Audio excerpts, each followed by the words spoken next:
In the middle of the 18th century, while shifting the capital from Udaipur to Old Agartala, Maharaja Krishna Manikya established the Chaturdash Devta temple at the then capital of Tripura. Later, the capital was again shifted to Agartala, but the temple remained 14 km away from the new capital. Every year in the Bengali month of Ashar, special puja takes place at the temple, which is known as Kharchi Puja.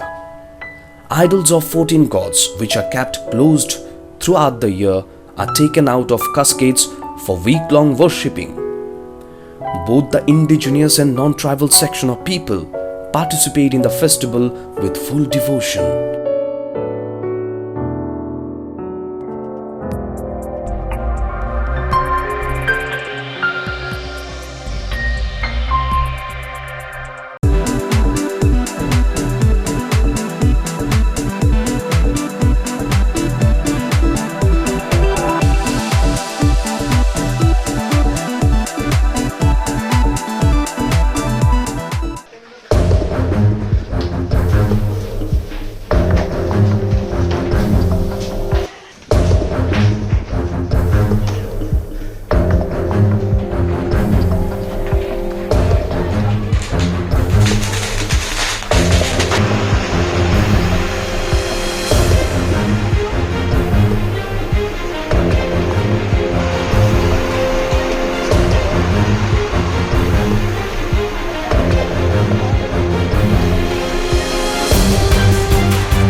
কেমন হয়েছে আগুনটা কেমন লাগবে? আমি বুঝলাম না করে আমি তো নিচের বাড়ি থেকে বলে আগুন লাগিয়ে আইছে আর কি তারা মনসা পূজা করে আগুন লাগছে তার কি জানি কেমন আগুন তো আছে জানি না তবে ওই দিক থেকে আগুনটা আইছে ঠিক আছে টাকাটা কোন জায়গা? ও ইয়া অভয়নগর অভয়নগর ঠিক আছে।